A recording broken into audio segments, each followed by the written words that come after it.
All UPSC Tamil channel நண்பர்களுக்கு எனது வணக்கம். இப்போ நம்ம பார்க்க போகிறது பேங்கிங் இன் இந்தியாவுடைய பார்ட் 2 தான் பார்க்க போகிறோம்.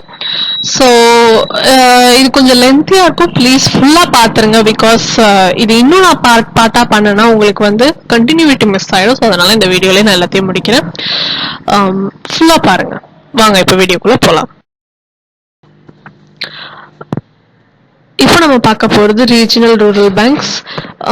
என்னோட வீடியோஸில் நான் எப்போவுமே வந்து அதாவது இந்த எக்கனாமிக்ஸ் மட்டும் நான் வந்து பிக்சர்ஸ் அதெல்லாம் இன்சர்ட் பண்ணியிருக்க மாட்டேன். நீங்கள் வந்து ஒரு எப்படி சொல்கிறது, ஒரு ஆடியோ போல் நீங்கள் கேளுங்க. நிறைய பாட்காஸ்ட் கேட்டிருப்பீங்க பார்த்தீங்களா, அது போல் கேளுங்க. உங்களுக்கு ஏதாச்சும் டவுட் இருக்குது அப்படின்னா கமெண்ட் செக்ஷனில் கேளுங்க, ஓகேங்களா? ஃபர்ஸ்ட் வந்து இது வந்து கொஞ்சம் ஆல்ரெடி டோல் கொஞ்சம் லென்த்தியாக இருக்கும், ப்ளீஸ் ஸ்கிப் பண்ணாமல் ஃபுல்லாக பார்த்துருங்க. ஸோ ரீஜனல் ரூரல் பேங்க்ஸ் சரிங்களா அப்படின்னா என்னது ஈஸியாக நமக்கு புரிஞ்சுக்க முடியும். ஒரு ரீஜியனுக்கு இருக்கிற ரூரல் பேங்க். ரூரல்னா என்னது, கிராமம், அங்க இருக்கிற ரூரல் பேங்க்ஸ். ஃபர்ஸ்ட் எப்போ செட்டப் பண்ணாங்கன்னா October 2 காந்திஜி பர்த்டே ஞாபகம் வச்சுக்கோங்க. யூபிஎஸ்சியில் வேண்டி regional rural banks first setup பண்ணலாம் கேட்க மாட்டாங்க. It maybe ask in TNPSC if you are preparing for TNPSC. இந்த மாதிரி ஆஸ்பெக்ட்ல நீங்க வந்து புரிஞ்சுக்கணும். If you are preparing for the UPSC just இது ஒரு ஜென்ரல் நாலேஜ் மாதிரி நீங்க எடுத்துக்கலாம், சரிங்களா? ஒரு 5 மெம்பர்ஸ் வச்சு தான் ஆரம்பிச்சிருக்காங்க. என்னன்னா ரூரல்ல இருக்கிறவங்களுக்கு பாத்தீங்கன்னா டோர் ஸ்டெப்ஸ்க்கு போயிட்டு அவங்களுடைய பேங்கிங் சர்வீசஸ் எல்லாமே பண்றது. நமக்கு இப்போ அர்பன்ல இருக்கிறவங்க ஆர் அதர் இண்டஸ்ட்ரீஸ் யார் வேணாலும் இருக்கலாம், அதர் நார்மல் பீப்புள்ஸ்க்கு கொடுக்குற லோன் இன்ட்ரெஸ்ட்டை விட இவங்களுக்கு கம்மியா கொடுக்கணும். அப்பதான் இவங்க வந்து இந்த மாதிரி மணி லெண்டர்ஸ் ஒரு ட்ராப்ல விழ மாட்டாங்கன்னு சொல்லிட்டு இதை ஆரம்பிக்கிறாங்க ரூரல் பேங்க். தென் பாத்தீங்கன்னா அவங்களுடைய சேவிங்ஸ் அண்ட் த்ரிஃப்ட் ஹேபிட்டை வந்து டெவலப் பண்றதுக்காகவும் இதை ஆரம்பிக்கிறாங்க, சரிங்களா? அதுக்கப்புறம் ஒரு காலகட்டத்துல பாத்தீங்கன்னா ஈவன் தோ கம்மி இன்ட்ரெஸ்ட் கொடுத்தாலுமே மக்கள் அங்க கிராமத்துல இருக்க இப்ப விளைச்சல் இருக்குது. காசி ரூரல்ல இருக்கவங்க பாத்தீங்கன்னா அக்ரிகல்ச்சரை நம்பிதான் இருப்பாங்க.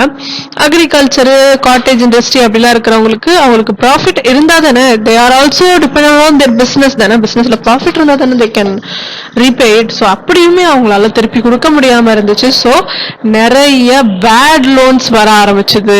பேட் இது வந்து அதாவது பேட் டெப்ட்ஸ் நிறைய அதிகரிக்க ஆரம்பிச்சது. Bad debts is nothing but அவங்க ரீபே பண்ணாம இருக்கிறது. ஒரு 1 year வரைக்கும் தான் டைம். அதுக்கு மேல ரீபே பண்ணலன்னா it all will be considered as a bad loan, சரிங்களா? ஸோ இந்த மாதிரி நிறைய அதிகரிக்கும் போது அந்த பேங்க்ஸ் எல்லாமே நொடிச்சு போக ஆரம்பிச்சது, சரிங்களா? பேங்க்ரப்ட் ஆக ஆரம்பிச்சது, சரிங்களா? ஸோ இதுக்கு வந்து பந்தாரி கமிட்டி அவங்க வந்து சில இதெல்லாம் சொல்றாங்க, இந்த மாதிரி பண்ணுங்க அப்படின்னு சொல்லிட்டு. அதுக்கேற்ற மாதிரி கவர்மெண்ட்டும் அந்த டெசிஷனை ப்ரொசீட் பண்றாங்க. அவங்க கமிட்டி சொன்னதை வந்து சில இதெல்லாம் பாத்தீங்கன்னா டெசிஷன்ஸ் எல்லாம் கமிட்டி சொல்லிடுவாங்க, கவர்மெண்ட் ஃபாலோ பண்ண மாட்டாங்க. இதுல கவர்மெண்ட்டும் ஃபாலோ பண்ணிருக்காங்க. ஸோ ரொம்ப இம்பார்ட்டன்ட், கவனிங்க. என்ன சொல்லியிருக்காங்க இந்த பந்தாரி கமிட்டி 1994 to 95? இவங்க என்ன சொல்லியிருக்காங்கன்னா வந்து அதாவது கன்செஷனல் லோன்ஸ் அபாலிஷ் பண்ணிட்டா கரெக்டா இருக்கும் அப்படின்னு சொல்லிட்டு கொடுக்கறவங்களே கொஞ்சம் அதிகமா கொடுப்பாங்க இல்லையா? ஸோ அந்த மாதிரி கன்செஷனல் லோன்ஸ் கொடுக்கறதுனால ரொம்ப ரொம்ப இருக்கிறது ரொம்ப இப்போ ஆல்ரெடி சாதா பேங்க்ஸ்ல லோன்ஸ் கொடுக்குறாங்க, நான் பேமெண்ட் ஆகுது அப்படின்னா அவங்க ஃபேஸ் பண்றதை விட இவங்க ரொம்ப டெரபிளா ஃபேஸ் பண்றாங்க. லோ இன்ட்ரெஸ்ட், நான் பேமெண்ட் ரொம்ப அடி வாங்குறாங்க. ஸோ கொஞ்சமாச்சு நம்ம தூக்கி விடணும்ல. சொல் இன்ட்ரெஸ்ட் வந்து எல்லாருக்கும் கொடுக்குற மாதிரியே கொடுங்கன்ற மாதிரி சொல்றாங்க. கவர்மெண்ட்டும் வந்து இந்த மாதிரி பண்ணிக்கோங்கன்னு சொல்லி ஆர்டர் போட்டுறாங்க. தென் வந்து எப்படி சொல்றது, ரீஜனல் ரூரல் கிட்ட இருந்து மட்டும்தான் வந்து இந்த ரூரல் பீப்புள்ஸ் வந்து கடன் வாங்கணும் அப்படின்றது கிடையாது. They have been liberalised. நீங்க யார்கிட்ட வேணாலும் வாங்கிக்கோங்க அப்படின்ற மாதிரி லிபரலைஸ் பண்ணிட்டோம். ஸோ கோஆபரேட்டிவ்க்கு போறதுக்கு முன்னாடி நான் வந்து ரீஜனல் ரூரல் பேங்க்ஸ் பத்தி கரண்ட் ஸ்டேட்டஸ் பத்தி சொல்லிடுறேன். கரண்ட் சிச்சுவேஷன்ல 53 rural bank regional rural bank operate ஆகிட்டு இருக்குது. 13 அதுல 13 of them were under the process of amalgamation with the parent TSPs. Amalgamation என்னது, ஒரு இன்ஸ்டிடியூஷனும் இன்னொரு இன்ஸ்டிடியூஷன், நீங்க காமர்ஸ் ஸ்டூடெண்டா தான் உங்களுக்கு தெரிஞ்சிருக்கும். 2 இன்ஸ்டிடியூஷன் ஒன்னாக சேர்றது தான் அமல்கமேஷன். இப்போ வந்து பஞ்சாப் நேஷனல் பேங்க் இந்த மாதிரி பேங்க்ஸ் எல்லாத்தையும் வந்து இந்த 2 பேங்க்ஸையும் ஒன்றிணைக்கிறது அந்த மாதிரி செய்யறாங்க இல்லையா? ஸோ அது பேர் தான் அமல்கமேஷன். நேஷனலைசேஷன் வேற, அமல்கமேஷன் வேற, சரிங்களா? ஸோ நெக்ஸ்ட் வந்து கோஆபரேட்டிவ் பேங்க்ஸ் பார்த்துடலாம். இது என்ன அப்படின்னு பாத்தீங்கன்னா வந்து பிரைமரி கிரெடிட் சொசைட்டிஸ் அக்ரிகல்ச்சர் அர்பனுக்கு. கோஆபரேட்டிவ், சி கவர்மெண்டோடைய பர்மிஷனோட they are doing cooperative. So எல்லாரும் சேர்ந்து இப்போ அக்ரிகல்ச்சர் அப்படின்னா அவங்களுக்குள்ளவே இப்போ செல்ஃப் ஹெல்ப் குரூப்ஸ் வேற, கோஆபரேட்டிவ் பேங்க்ஸ் வேற. சி இது எப்படி சொல்லலாம் உங்களுக்கு அப்படின்னு பாத்தீங்கன்னா,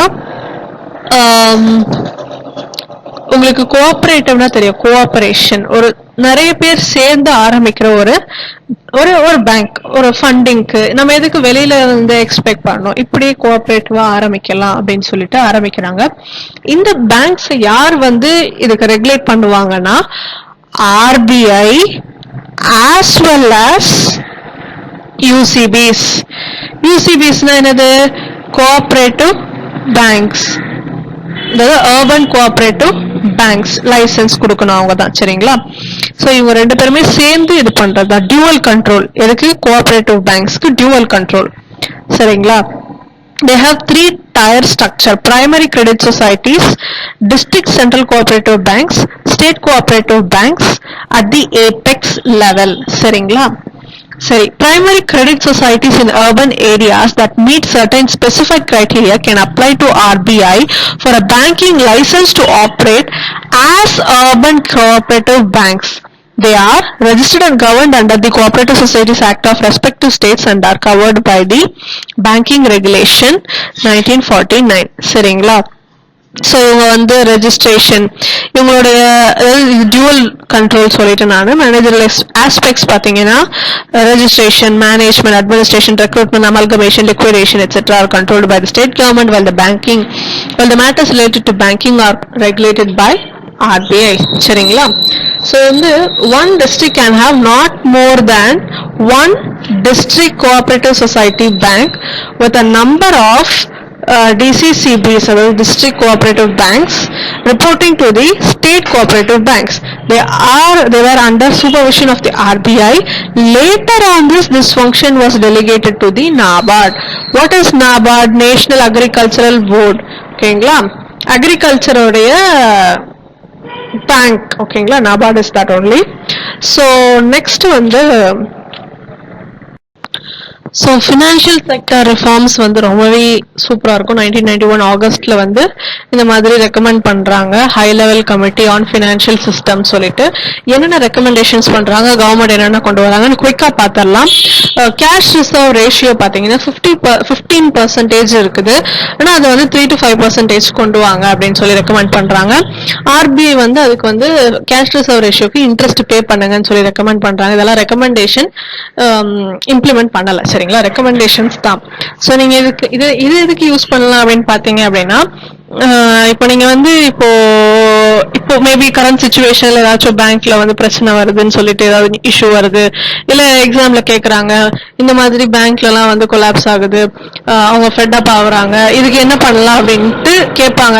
நீங்களா சுயமா இதை எழுததை விட இந்த மாதிரி 1991ல இந்த மாதிரி ஒரு கமிட்டில இருந்து இப்படி வந்து சில ரெக்கமெண்டேஷன்ஸ் கொடுத்திருந்தாங்க, அதை இம்ப்ளிமெண்ட் பண்ணா இன்னும் பெட்டர் வே ஃபார்வர்ட் ஆகும். ஸோ நீங்க வந்து எப்படி சொல்றது, ஒரு ப்ரூஃபோட பேசுறீங்கன்றது வந்து ஓகே, இந்த கேண்டிடேட் ஒரு நல்ல ஒரு நாலேஜோட தான் வந்து எழுதுறாங்க, நீங்க சும்மா எழுதுறதுக்கும் இப்படி ஒரு ப்ரூஃபோட எழுதுறதுக்கும், see the proof of the pudding is in eating. சரிங்களா? ஸோ அந்த மாதிரி ஒரு ப்ரூஃபோட எழுதும்போது உங்களுக்கு யூஸ் ஆகும். ஸோ இதை வந்து ப்ரிலிம்ஸ் ஆஸ்பெக்ட்லேயே படிச்சீங்கனாலும் உங்களுக்கு வேஸ்ட். ஸோ இதை வந்து மெயின்ஸ்க்கு எப்படி படிக்கலாம், இதை கான்செப்டுவலா எல்லாத்துக்கும் எப்படி சொல்றது, உங்களோட ஃபுல்லஸ்ட் ஆஃப் தி யூஸ் நீங்க வந்து இதுல இருந்து எடுத்துக்கணும். சரிங்களா? நெக்ஸ்ட் வந்து பார்த்துடலாம். செகண்ட் என்னன்னா வந்து 2 decades of interest subsidy were enough. என்ன 2 decades of subsidy were enough அப்படின்னா, இப்போ வந்து priority sector lendingன்னு சொல்லிட்டு இருக்குது.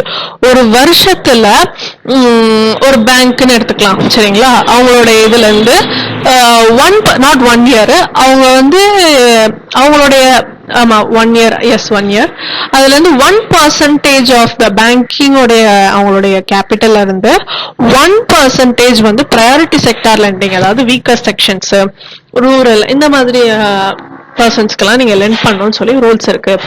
அத வந்து 2 டிகேட்ஸ்க்கு மேல வந்து இந்த மாதிரி ஆயிடுச்சு. ஸோ இது போதும், இதுக்கு மேலேயும் பண்ணா பேங்க் நொடிச்சு போயிடும்னு சொல்றாங்க. இந்த கான்செப்ட் ஆஃப் ப்ரையாரிட்டி செக்டார் லெண்டிங்க ரிவைஸ் பண்ணுங்க, 3 வருஷத்துக்கு ஒரு வாட்டி ரிவைஸ் பண்ணுங்க, யார் அந்த ப்ரையாரிட்டி செக்டார்ன்ட்டு. இப்போ அக்ரிகல்ச்சர்லாம் பார்த்தீங்கன்னா தேவைக்கான அளவுக்கு அவங்க முன்னேறிட்டாங்க. ஸோ அவங்களுக்கே திருப்பி திருப்பி கொடுத்துட்டு இருந்தோம் அப்படின்னா பேங்க்குக்கு தான் நஷ்டமாகும் அப்படின்னு சொல்லி சொல்றாங்க. சரிங்களா? நெக்ஸ்ட் வந்து interest rates structure of the என்ன பண்ணலாம் அப்படின்னு சொல்லி சொல்றாங்க. இதை வந்து இன்ட்ரெஸ்ட் ரேட் வந்து மார்க்கெட் ட்ரிவனா தான் இருக்கணும், மார்க்கெட் டிட்டர்மைன் பண்றதா தான் இருக்கணும் அப்படின்னு சொல்லி சொல்றாங்க. RBI to be the sole authority to simplify the structure of interest rates. Simplify பண்றதுக்கு RBI மட்டும்தான் ஒரு sole authority-ஆ இருக்கணும்னு சொல்லி சொல்றாங்க. Reorganization பாத்தீங்க அப்படின்னா இந்த PSB-ய வந்து merge பண்றது, இல்ல வந்து stakes-அ வந்து remove பண்றது, இப்படியான விஷயங்கள் எல்லாம் கம்மி பண்ணுங்க அப்படின்னு சொல்லி சொல்றாங்க. நெக்ஸ்ட் பாத்தீங்கன்னா டியூவல் கண்ட்ரோல் வேணும் அப்படின்றாங்க. RBI-யும் இருக்கணும், மினிஸ்ட்ரி ஆஃப் ஃபினான்ஸும் இருக்கணும், ரெண்டு பேருமே government as well as RBI ரெண்டு பேருமே ஒன்னா டியூவல் கண்ட்ரோல் இருக்கணும் அப்படின்றாங்க. PSB வந்து அட்டானமஸா விடப்படணும். கவர்மெண்டோட கண்ட்ரோல் இருக்கிறதுனாலதான் சரியா செயல்பட மாட்டேங்குதுன்ற ஒரு விஷயம் இருக்குது. சரிங்களா? they cannot regulate it as the government has multitasking, நிறைய விஷயங்கள் பண்ணும். ஸோ இதை வந்து பப்ளிக் ஃபண்டிங் தான், ஆனா வந்து அட்டானமஸா விட்டுட்டா they can be more productive or எப்படி சொல்றது, நல்ல ஒரு ஹேண்ட்லிங் இருக்குன்ற மாதிரி சொல்றாங்க. சரிங்களா? நெக்ஸ்ட் வந்து அசெட் ரீகன்ஸ்ட்ரக்ஷன் கம்பெனிஸ் வேணும் அப்படின்னு சொல்லி சொல்றாங்க. ஸோ இதெல்லாம் தான் வந்து ரெக்கமெண்டேஷன்ஸ். என்னெல்லாம் வந்து கொண்டு வராங்கன்னா opening of new private sector banks வந்து பெர்மிட் பண்றாங்க, prudential norms relative recognition, asset classification and provisioning by banks on the basis of objective criteria laid down by the RBI, capital adequacy norms ன்னு சொல்லி கொண்டு வராங்க. தென் வந்து simplification இந்த banking regulations எல்லாமே simplify பண்றாங்க. சரிங்களா? ஸோ இப்போ வந்து நான் performing assets and stressed assets பத்தி பார்க்கலாம். நான் performing assets and stressed assets அப்படின்னு பாத்தீங்கன்னா அதாவது இப்போ வந்து செக்யூரிட்டி வச்சு நம்ம கஸ்டமர்ஸ் போயிட்டு பேங்க்ல லோன் வாங்குறோம், நம்ம ரீபே பண்ணல அப்படின்னா வந்து it is stressed asset for the bank. அவங்களுக்கு இதனால ஒரு பெரிய நஷ்டம். இது வந்து ஒவ்வொரு ஸ்கெடியூல்டு கமர்ஷியல் பேங்க்ஸ்க்குமே 12.2% கிட்ட இந்த மாதிரி இருக்குதுன்றாங்க. எவ்வளவு பெரிய நஷ்டம் இது. சரிங்களா? ஸோ இதுக்கு வந்து சிறு ரெசல்யூஷன்ஸ் வந்து கொண்டு வராங்க. என்னன்னா வந்து அசெட் ரீகன்ஸ்ட்ரக்ஷன் கம்பெனிஸ், இப்போ அசெட் ரீகன்ஸ்ட்ரக்ஷனுடைய கம்பெனிஸோடைய ரோல் என்னவா இருக்கும் அப்படின்னு பாத்தீங்கன்னா, இந்த பேங்க்காரங்க எல்லாம் என்ன பண்ணுவாங்கன்னா அவங்களுடைய பேட் டெட்ஸ், பேட் லோன்ஸ், இது பாத்தீங்கன்னா டபுள் பேலன்ஸ் ஷீட் மாதிரி இருக்கும். குட் லோன்ஸ், பேட் லோன்ஸ்னு சொல்லிட்டு இந்த பேட் லோன்ஸ் எல்லாம் கொண்டு போய் அந்த அசெட் ரீகன்ஸ்ட்ரக்ஷன் கம்பெனிஸ்க்கு கொடுத்துட்டோம்னா அவங்க வந்து இப்ப நீங்க ரீபே பண்றீங்கன்னா அங்க அவங்களுக்கு போய் சேர்ந்துரும், வந்ததுன்னா ப்ராஃபிட் உனக்கு. அப்படி இல்லையா, அவங்க வச்சாங்க பாத்தீங்களா செக்யூரிட்டி பத்திரம்னா அதை நீ வித்து நீ வந்து ஏதாவது பண்ணிக்கோ, அது மாதிரி அவங்களும் வந்து சில லெண்டிங்ஸ் எல்லாம் பண்ணுவாங்க. ஸோ அந்த மாதிரி தான் அசெட் ரீகன்ஸ்ட்ரக்ஷன் கம்பெனி. சரிங்களா? இது வந்து 2002ல ஒரு ஆக்ட் பாஸ் பண்றாங்க, அதுதான் சர்ஃபேசி ஆக்ட். அது மூலமா கொண்டு வராங்க. நெக்ஸ்ட் வந்து ஸ்ட்ராட்டஜிக் டெப்ட் ரீஸ்ட்ரக்சரிங் 2015ல RBI வந்து இந்த ஸ்கீமோட வராங்க. என்னன்னா whose stressed assets were restructured but which could not finally fulfill the conditions attached to such restructuring. சரிங்களா? 51% equity and sell them to the highest பிட்டர்ஸ்க்கு விற்கிறது. ஸோ இந்த மாதிரி ஸ்ட்ராட்டஜிக் டெப்ட் ரீஸ்ட்ரக்சரிங்னு சொல்லிட்டு கொண்டு வராங்க. ஸோ இதுல வந்து ஸ்மால் போர்ஷன் ஆஃப் தி டெப்ட் மட்டும் வந்து ஈக்விட்டியா கன்வெர்ட் பண்ணிக்கலாம்னு சொல்லி சொல்றாங்க. சரிங்களா? Asset quality review, resolution of the problem of bad assets requires sound recognition of such assets. அதாவது வெரிஃபை பண்ண சொல்லி சொல்றாங்க. Banks were assessing loans in line with RBI loan classification rules படி அந்த அசெட் குவாலிட்டியோடைய இதை ரிவ்யூ பண்ணணும். இப்ப வந்து எல்லா டைமும் பேங்க் வந்து கரெக்டா இவங்க வச்ச அசெட்ஸ் எல்லாம் வந்து கரெக்டா நியாயமானதா, வேஸ்ட் லேண்ட் அதெல்லாம் கொண்டு வந்து வச்சுட்டு இதுதான் என்னோட லேண்ட், இதுக்கு எனக்கு லோன் வேணும்னு சொல்லி ஏமாத்துறவங்க சில பேர் இருப்பாங்க. அந்த அளவுக்கு நம்ம வந்து பேங்கை வந்து ஏமாத்த முடியாது, பட் அதையும் ரிவ்யூ பண்ணணும் இல்லையா? ஸோ அதுதான் sustainable restructuring of stressed assets, இந்த மாதிரி ஸ்கீம்ஸ் எல்லாம் வந்து கொண்டு வராங்க நம்ம RBI. சரிங்களா? that is to convert it to equity and preference shares அப்படின்னு சொல்லி சொல்றாங்க. இதுதான் NPS and stressed assets பத்தி. சரி, உங்களுக்கு ஏதாச்சும் இந்த stressed assets வந்து ரிகவர் பண்றதுக்கு வேற ஏதாச்சும் உங்களுக்கு ஐடியாஸ் இருந்ததுன்னா கமெண்ட்ஸ்ல சொல்லுங்க, நம்மளுடைய கிரியேட்டிவ்ஸையும் கொண்டு வரலாம். சரிங்களா? இப்போ நம்ம பார்க்க போறது வந்து para is nothing but public asset reconstruction வருது. I'm sorry, public sector asset rehabilitation agency. இப்ப நம்ம பார்த்தது, இதுக்கு முன்னாடி பார்த்தது அசட் ரீகன்ஸ்ட்ரக்ஷன், இதெல்லாம் பாத்தீங்கன்னா பிரைவேட் பேங்க்ஸ் யூஸ் பண்ணிக்கலாம். பப்ளிக் செக்டர் பேங்க்ஸ்ன்றது பாத்தீங்கன்னா ரொம்பவே வந்து விக்டிமா இருக்குது இந்த நான் பெர்ஃபார்மிங் அசட்ஸ் எல்லாமே. ஸோ பப்ளிக் செக்டர் அப்படின்றதுனால அவங்க வந்து they may not be much stricter, profit oriented கிடையாதுன்னு சொல்லிட்டு நிறைய பேர் ஏமாத்துறோம். இது வந்து ஜென்ரல் கன்செப்ஷன், சரிங்களா? ஸோ இந்த மாதிரி நிறைய வந்து compare to private or commercial, இதுக்கு வந்து பப்ளிக் செக்டர் பேங்க்ஸ்க்கு வந்து நிறையவே நான் பெர்ஃபார்மிங் அசட்ஸ் இருக்குது, சரிங்களா? இதுக்கு வந்து தனியா ஒண்ணு பப்ளிக் செக்டர் அசட் ரீஹாபிலிட்டேஷன் ஏஜென்சின்னு சொல்லிட்டு கொண்டு வராங்க. இது பாத்தீங்க அப்படின்னா வந்து 2017ல government hinted towards its interest to the idea of this para, but before the idea takes shape, several related issues are to be settled by the government, such as funding. இவங்களுக்கு எப்படிப்பா funding வரும், funding mechanism, selection of the companies for their balance sheet resolution, யாரை கூப்பிட்டு வந்து இது மாதிரி, அதாவது double balance sheet, bad loans, in general bad loans சொல்லலாம். இதை வந்து ரிசல்வ் பண்றதுக்கு எந்த கம்பெனியை நம்ம கூப்பிடலாம், ரிகவரி மெக்கானிசம், இதெல்லாமே யோசிச்சுட்டு தான் கொண்டு வரணும்னு சொல்றாங்க. நீங்க இப்ப கமெண்ட்ல சொல்லுங்க, இப்போ அது எக்ஸிஸ்டன்ஸ்ல இருக்குதா public sector asset rehabilitation agency? இப்போ நான் படிச்சது வந்து 2017 கவர்மெண்ட் வந்து சொன்னது, இந்த மாதிரி எல்லாம் நாங்க ரிவைஸ் பண்ணிட்டு அதுக்கப்புறமா தான் கொண்டு வருவோம்னு சொல்லிட்டு. இப்ப அது இருக்குதான்றது நீங்க எனக்கு கமெண்ட்ல சொல்லுங்க. சோ இப்போ நம்ம பாக்குறது வந்து பாத்தீங்கன்னா வில்ஃபுல் டிஃபால்டர். நமக்கு நல்லாவே தெரியுது, எக்கனாமிக்ஸ் பேக்ரவுண்ட் இல்லாதவங்களுக்கு கூட இது புரியுது. வில்ஃபுல் டிஃபால்டர்னா யாருன்னா பணம் கட்டாதவங்க, வேணும்னே கட்டாம இருக்கிறவங்க, லோனை வந்து வேணும்னே திருப்பி கொடுக்காம இருக்கிறவங்க, சரிங்களா? இதுல யாரெல்லாம் வருவாங்க அப்படின்னு சொல்லிட்டு கேட்கலாம். மேபி வந்து நமக்கு நேரம் நல்லா இருக்கு அப்படின்னா நமக்கு மெயின்ஸ்ல இப்படி டைரக்டா கூட வரலாம். அதாவது வில்ஃபுல் கேட்டகரிஸ்ல வரவங்க எல்லாம் யாருன்னு சொல்லிட்டு கேட்டாங்க, who are all come under this அப்படின்னா நீங்க வந்து இதை சொல்லலாம். என்னன்னா ஃபினான்ஷியலி கேப்பபிளா இருந்தும் ரீபே பண்ணாம இருக்கிறவங்க, ஃபர்ஸ்ட் பாயிண்ட், சரிங்களா? செகண்ட் வந்து one who diverts the fund for purpose of other then what the fund was availed for. இப்ப நான் வந்து வீடு கட்டுறேன்னு சொல்லிட்டு ஃபண்டை வாங்கிட்டு அதை கொண்டு போயிட்டு நான் பிசினஸ் ஆரம்பிச்சுக்கிட்டு இருக்கிறேன் அப்படின்னா இதுவும் ஒரு மாதிரியான வில்ஃபுல் டிஃபால்டருடைய கேட்டகரியில வரவங்க தான், சரிங்களா? நான் வந்து வேற ஒரு விஷயத்துக்கு யூஸ் பண்ணிட்டு இருக்கிறேன், ஃபார் எக்ஸாம்பிளுக்கு தான் சொல்றேன். நெக்ஸ்ட் வந்து with whom funds are not available in the form of assets as fund have been siphoned off. So இதுவும் அதுக்கு ஏத்த மாதிரி siphoned அப்படின்ற மீனிங் என்னன்னு கேட்பாங்க.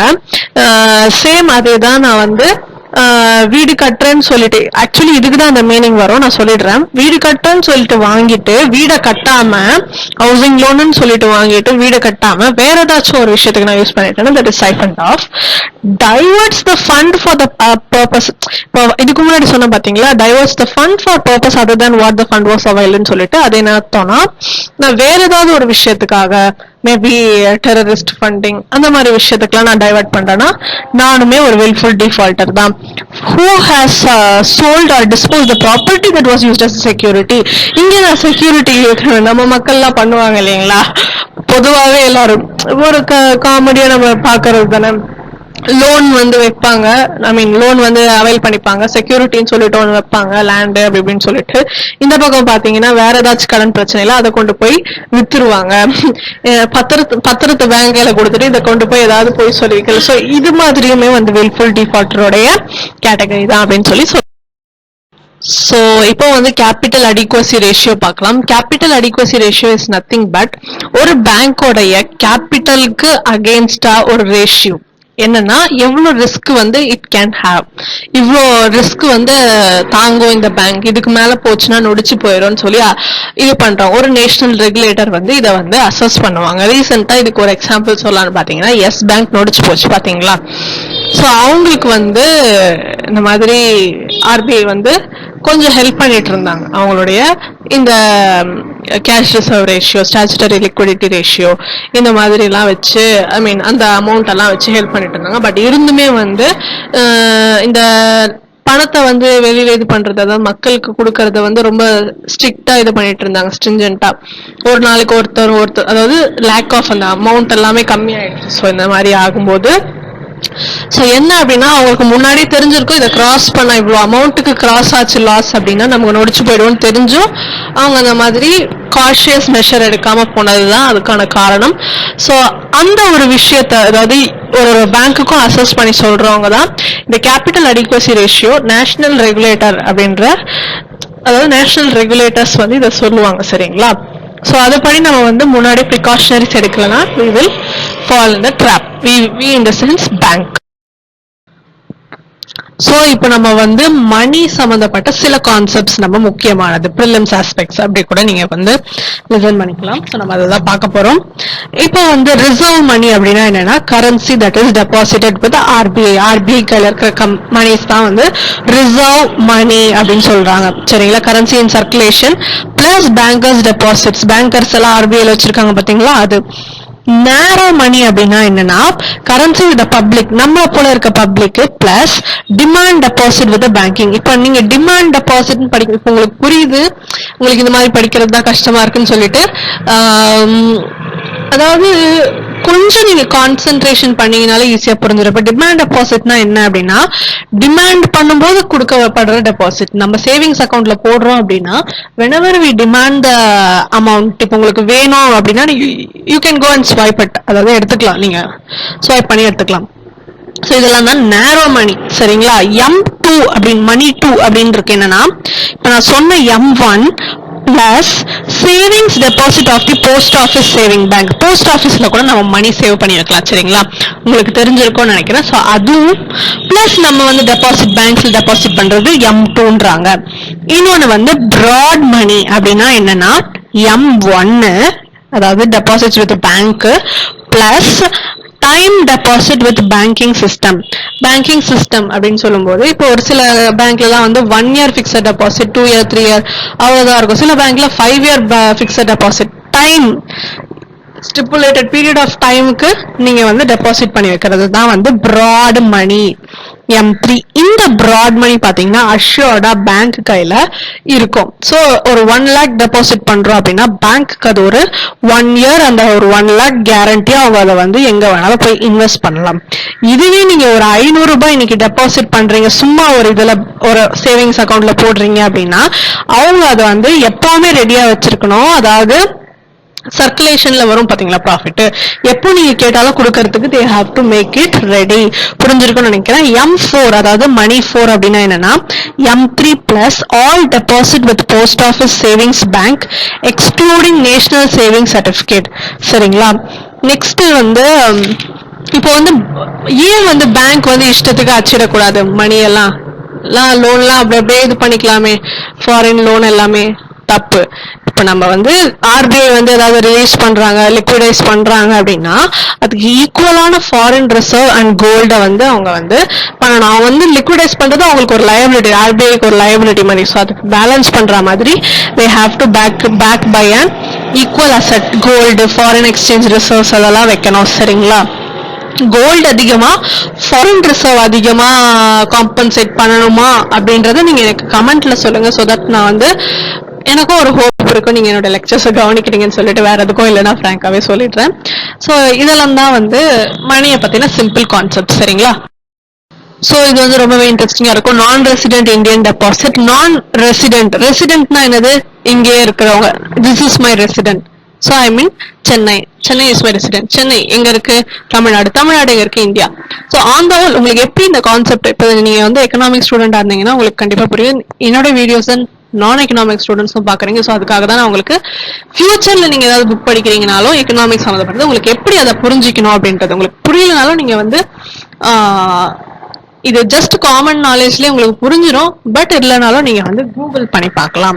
சரி உங்களுக்கு நான் வந்து ஃபர்தர் ரீடிங்ஸ்க்கு நான் கைட் பண்றேன். இப்போ நீங்க உங்களுக்கு நான் வந்து எக்ஸ்பிளைன் பண்ணிடுறேன். உங்களுக்கு டவுட்ஸ் இருந்தாலும் கமெண்ட்ஸ்ல கேளுங்க. நான் ரெசிடென்ட் இந்தியன் டெபாசிட்ஸ் அப்படின்னா வந்து ரெசிடென்ட்னா இங்க இருக்கிறவங்க, நான் ரெசிடென்ட்னா out of the India. Indian டெபாசிட்ஸ்னு இங்க ஒரு வேர்ட் இருக்கு இல்லைங்களா. சோ அவுட் ஆஃப் த இந்தியால இருந்து இங்க நம்மளுடைய பேங்க்குக்கு டெபாசிட் பண்ணலாமா, நம்மளுடைய பேங்க்ல அக்கௌண்ட் வச்சுக்கலாமா? சி நான் ரெசிடென்ட் தான் நான் சொல்றேன், ஃபாரினர்ஸ் சொல்லல சரிங்களா. ஃபாரினர்ஸ்னா அமெரிக்காக்காரங்க இந்த அக்கௌண்ட் ஓபன் பண்ணலாமா? முடியாது. ஹி கேன் எக்ஸ்சேஞ்ச் அது கரன்சி வாங்கிக்கலாம், மாத்திக்கலாம். அவனுடைய $1 கொடுத்துட்டு எவ்வளோ இந்தியன் ருபீஸோ இங்க சுத்தி பார்க்கறதுக்கு வரானோ இல்ல ஐ மீன் வராங்களோ இல்ல ஏதாவது ஒரு பர்பஸ்க்கு வராங்களோ அவங்க எக்ஸ்சேஞ்ச் பண்ணிக்கலாம். பட் இந்த கேஸ் ஆஃப் அக்கௌண்ட் எல்லாம் ஓபன் பண்ணி வச்சுக்க முடியாது. சரிங்களா, இது ஒரு பாயிண்ட் நல்லா ஞாபகம் வச்சுக்கோங்க. நம்மளுடைய இந்தியாவில் இருக்கிறவங்க ஒரு பிறந்ததுல இருந்தே இந்தியன் நீங்க இருந்துட்டு படிக்கிறதுக்கு ஃபாரின் போயிருப்பாங்க பாத்தீங்களா, ஜப்பான் அமெரிக்கா அப்படின்னு சொல்லிட்டு, அவங்க இந்தியால அக்கௌண்ட்டை ஆக்சஸ் பண்ணலாமான்னா பண்ணலாம். என்னென்ன கரன்சிஸ் எல்லாம் அக்செப்ட் பண்ணிப்போம் நம்ம இந்தியால அப்படின்றத நான் உங்களுக்கு இப்ப சொல்றேன். ஞாபகம் வச்சுக்கோங்க, பிரிலிம்ஸ்ல கேட்கலாம் இல்ல டிஎன்பிஎஸ்சில கேட்கலாம். Deposits of fund are allowed in pound sterling. சரிங்களா, பவுண்ட் ஸ்டெர்லிங், யூஎஸ் டாலரு, ஜாப்பனீஸோடைய யென், யூரோ, இது 4 தான். Rate of interest applicable to these accounts are in accordance with the directives issued by RBI from time to time. இவங்களுக்கு இந்த கரன்சிக்கான interest எல்லாம் எப்படி கொடுக்கணும்ன்றத RBI உடைய regulation படி தான் கொடுக்கணும்னு சொல்லி சொல்றாங்க. நெக்ஸ்ட் வந்து நிதி பார்க்க. So நிதினா என்னன்றதை நான் குயிக்கா படிக்கிறேன், உங்களுக்கு புரியலன்னா கேளுங்க. நிதி is a company formed with the exclusive object of cultivating habit of savings and functioning for the mutual benefit of members by receiving deposits only from individuals enrolled as members and by lending only to individual also enrolled as member who and which functions as per notification and guidelines prescribed by government, central government. சரிங்களா, so இதுதான் வந்து நிதின்றது central government ஆரம்பிச்சிருக்காங்க. அவங்க வந்து ஒரு ஏழைங்களுக்கு, ஒரு poor பீப்புள்ஸ்க்கு, ஒரு marginalised அவங்களுக்குலாம் வந்து இந்த சேவிங்ஸ் ஹேபிட்டை வந்து இன்கல்கேட் பண்றதுக்கு ஒரு நல்ல குட் ரீசனபிள் இன்ட்ரெஸ்ட் கொடுக்கறது. சோ அந்த மாதிரி நோக்கத்துல ஆரம்பிச்சா நிதி. Next chit fund. சிட் ஃபண்ட்னா ஒரு நல்லாவே நமக்கு தெரிஞ்சிருக்கும், சேட்டுக்கடாதுதான் சிட் ஃபண்ட். நிறைய வந்து சிட் ஃபண்ட் மோசடி அதெல்லாமே நம்ம பார்த்திருப்போம் இல்லைங்களா. பணம்லாம் வாங்கிட்டு திருப்பி தரேன்னு சொல்லிட்டு, ஒண்ணுமே இல்லை, சிம்பிளா சொல்லணும் அப்படின்னா நம்ம வீட்டுல அம்மாங்கெல்லாம் என்ன பண்ணுவாங்க, காசு எல்லாத்தையும் சேர்த்து வச்சு மேபி இப்போ ஜென்ரேஷன் மேபி மாடர்ன் ஆகி பேங்க்ல சேவ் பண்றவங்களா இருக்கலாம். அந்த காலத்து அம்மாங்கெல்லாம் என்ன பண்ணுவாங்கன்னா, they will save some money from their household expenses ல இருந்து மிதம் பிடிச்சு they will have their in the அஞ்சரை பெட்டி and then later they will collect all those amount from the அஞ்சரை பெட்டி and they will deposit in the chit fund. After some years it will get matured. அதுக்கப்புறம் அவங்க வந்து டின்ல sweet நெய் அதெல்லாம் கொடுத்துட்டு பிளஸ் எக்ஸ்ட்ரா மெச்சோர்டான அமௌண்ட் அந்த மாதிரிலாம் தருவாங்க. சிலர் வந்து கோல்டா தருவாங்க. ஸோ இந்த மாதிரி தான் சிட் ஃபண்டுன்றது. சரிங்களா, ஸ்மால் அண்ட் பேமெண்ட் பேங்க்ஸ் அப்படின்றது பார்க்கலாம். ஒண்ணுமே இல்லைங்க, ஸ்மால் அண்ட் பேமெண்ட் பேங்க்ஸ்னா payments bank can not set up subsidiaries to undertake NBFCs. இதெல்லாம் வந்து பேமெண்ட் பேங்க்ஸ்க்கு ஞாபகம் வச்சுக்கோங்க. Payment banks would be required to use the word payments in its name. No credit lending is allowed for payment bank. Float fund can be parked only in less than 1 year G securities. At present 6 payment banks தான் இருக்குது நம்ம இதுல. 100 crore capital அந்த மாதிரி தான் இருக்கணும். their objective பாத்தீங்க அப்படின்னா increase financial inclusions by providing small saving account, migrant laborers-க்கு, low income household-க்கு, ஸோ இந்த மாதிரி எல்லாம் ப்ரொவைட் பண்றது தான் பேமெண்ட் பேங்க்ஸ். சி நமக்கு எக்ஸாம்ல கேட்கறது வந்து வாட் இஸ் பேமெண்ட் பேங்க்ஸ் கேட்கறாங்களோ இல்லையோ, வாட் ஆர் தி இன்கிரீடியன்ஸ்னா அவங்க என்னென்னலாம் ஃபாலோ பண்ணணும். இப்போ நான் சொன்னேன் பாத்தீங்களா, பேமெண்ட் பேங்கோட நேம்ல சைட்ல பேமெண்ட் போடணும், கிரெடிட் கொடுக்க கூடாது, they cannot hold NBFCs. So இந்த மாதிரி பாயிண்ட்ஸ் எல்லாம் நீங்க தெரிஞ்சு வச்சுக்கணும். It will be useful for prelims. So financial inclusion பார்த்தீங்கன்னா என்னென்னலாம் வந்து கவர்மெண்ட் இது பண்ணுறாங்கன்னா, பிரதான் மந்திரி ஜன்தன் யோஜனா, அதாவது universal access to the banking facilities. அவங்களுடைய ரூபே கார்டில் வந்து இன்பில்ட் கிரெடிட்டாகவே இருக்கும் 1 lakh insurance cover, life insurance cover. சரிங்களா, இது வந்து ஃபினான்ஷியல் இன்க்ளூஷன் கவர்மெண்டோடைய ஒரு நல்ல ஸ்டெப். இது எப்போ கொண்டு வந்தாங்கன்னா ஆகஸ்ட் 2014. இது வந்து ஜனவரி 2015 வரைக்கும் இருக்கும். இந்த டைம்குள்ள ஓபன் பண்றவங்க அப்போ வந்து பாத்தீங்கன்னா உண்மையிலேயே நிறைய வந்து ஓபன் ஆச்சு. தட் இஸ் கின்னஸ் வேர்ல்ட் ரெக்கார்ட்லயே பதிவாச்சு அப்படின்னு சொல்லி சொல்றாங்க இந்த யோஜனா. சரி, வந்து கோல்டு இன்வெஸ்ட்மெண்ட் ஸ்கீம், அதாவது பிசிக்கல் கோல்டுடைய டிமாண்டை கம்மி பண்றதுக்காக கோல்டு இன்வெஸ்ட்மெண்ட் ஸ்கீம் சொல்லிட்டு சாவரன் கோல்டு பாண்ட் இந்த மாதிரி கொடுக்குறாங்க. என்ன அப்படின்னா வந்து that is they are issued by RBI on behalf of government in rupees and denominated in grams of gold and restricted for sale to the resident Indian entities only, both in demat and paper form.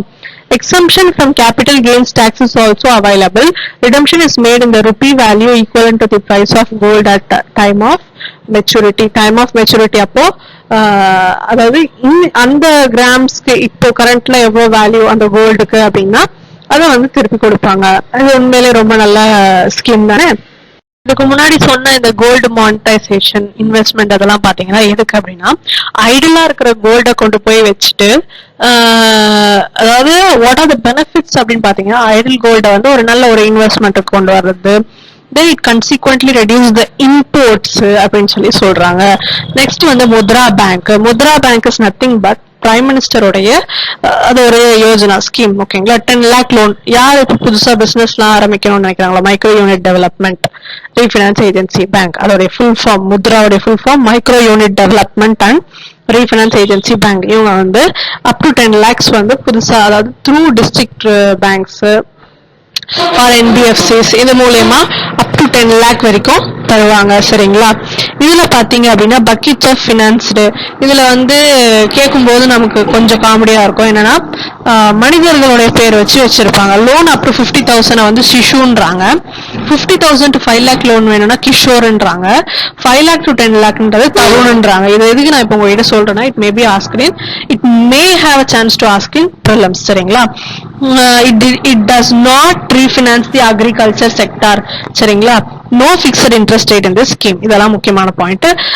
March 2020 படி பாத்தீங்கன்னா 22.53 crore loans வந்து sanction பண்ணிருக்காங்க since the launch of this scheme. சரிங்களா, total loans disbursed பாத்தீங்கன்னா 11.51 lakh crore, around 70% of the loan beneficiaries are women under the scheme. So நிறைய நம்மளோட சிலபஸ்ல woman பத்தின விஷயங்கள் இருக்குது, உமன் டெவலப்மெண்ட், அதுக்கெல்லாம் நீங்க இதை யூஸ் பண்ணிக்கலாம். உமன் டெவலப் ஆனதுக்கு ஒரு ஆதாரம் 70% இது யார் அவைல் பண்ணிருக்காங்கன்னா உமன் தான். ஸோ தேங்க்யூ ஃபார் வாட்சிங் திஸ். நான் உங்களை மீட் பண்றேன். until then stay subscribed. If you have any doubts, comment in the comment section. Like this video if you really benefited. Thank you for watching. We will meet in the next chapter.